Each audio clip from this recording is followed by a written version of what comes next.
In our last video, we analyzed our first operational amplifier circuit with negative feedback. We derived a couple of very simple rules which allow us to determine the output voltage of our circuit. Our first circuit amplified the input signal. Mathematically speaking, we multiplied the input signal by a constant factor known as the gain. But as the name operational amplifier suggests, there are a whole bunch of operations we can implement. So join us again for more complex mathematical operations realized with electronics.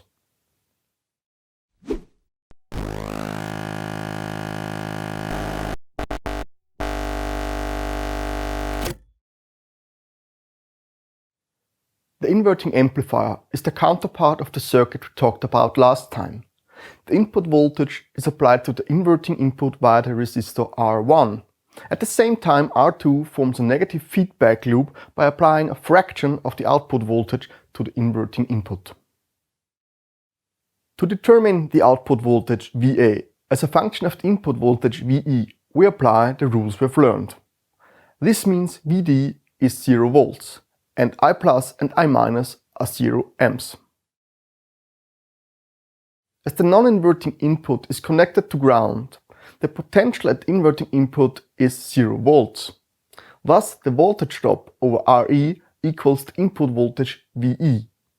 And we can calculate the current IE. Since I minus is 0 amps, IE flows on through RA and causes a voltage drop VRA. This voltage drop equals RA times IE. Substituting the current IE gives VRA as a function of the input voltage. By solving loop 1, we obtain the output voltage as minus VRA and get the output voltage to input voltage relation. This means the amplifier has a gain of G equals minus RA over RE. Up to now, we are able to multiply the input signal by either a positive or a negative factor. In order to calculate the sum of or difference between two voltages, we have to adapt our circuit. Next is the analog summing amplifier. As you can see, this circuit is very similar to the inverting amplifier we just talked about. We just added another input resistor RE2. Since there are two input voltages now, we apply the superposition principle. The superposition principle analyzes the impact of each individual voltage and current source on the output voltage. To do so, a random source in the circuit is selected. The voltages of the remaining voltage sources and the currents of the remaining current sources are set to 0. In a manner of speaking, we replace voltage sources by a short and current sources by an open. This is repeated until each source was selected and analyzed.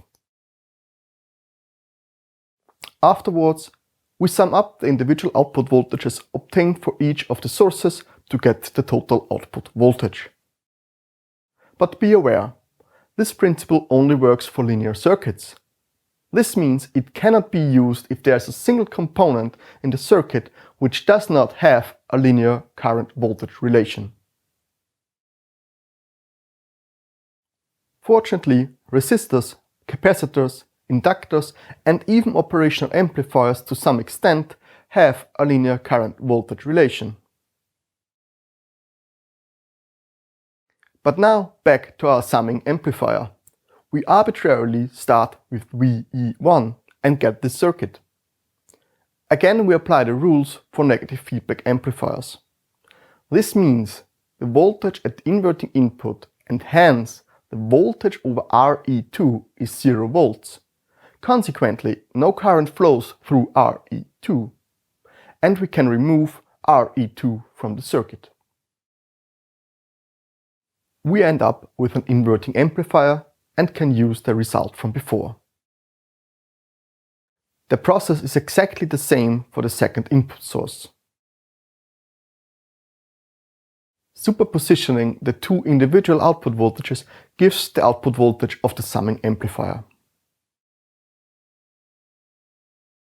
As a small example, let's assume RA equals 2 kiloohms, RE1 equals 1 kiloohms, and RE2 equals 2 kiloohms. The output voltage equals the negative sum of 2 VE1 plus VE2.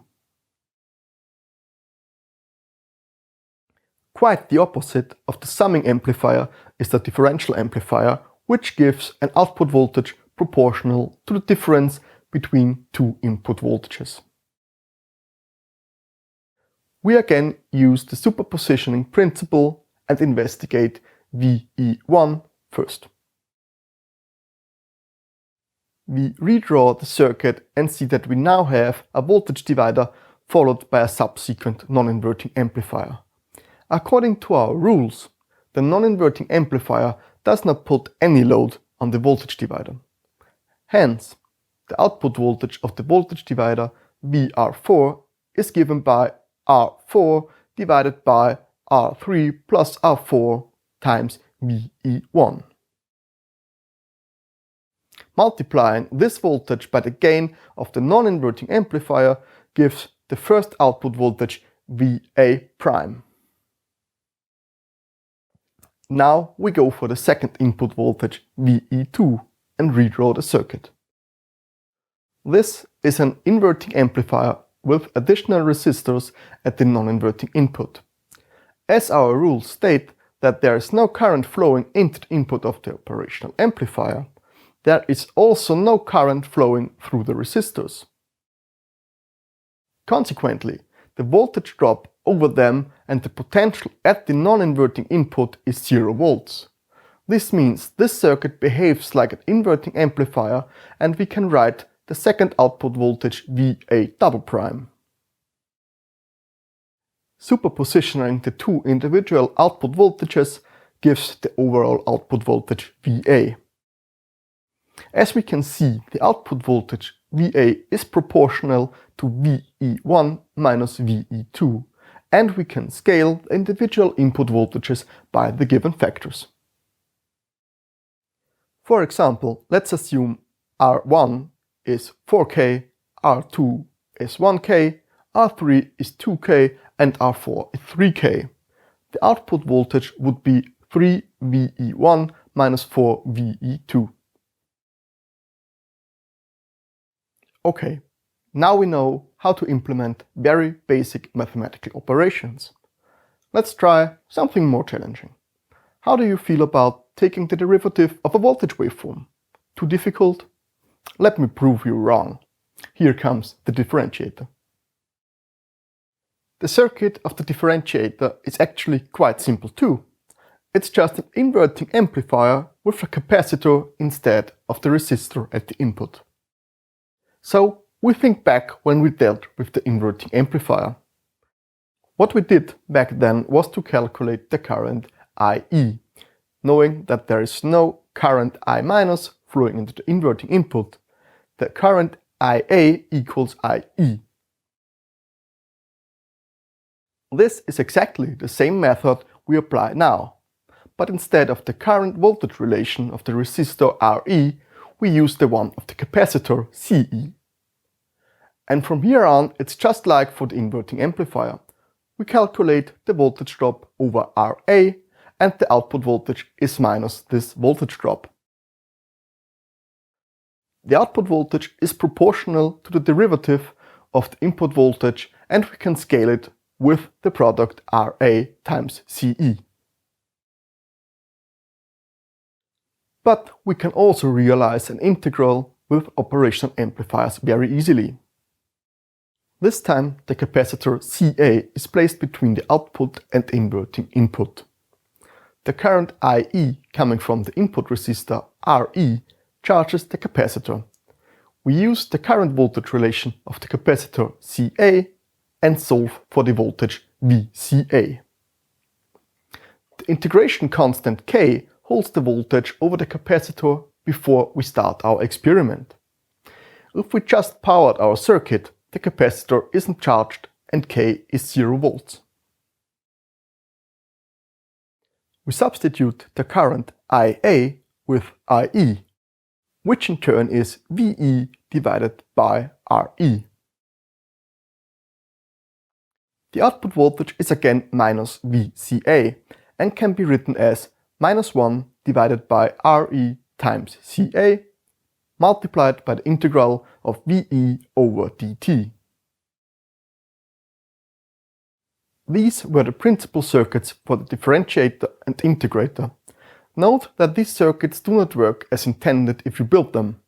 Non-ideal components and other influences cause the circuits to malfunction.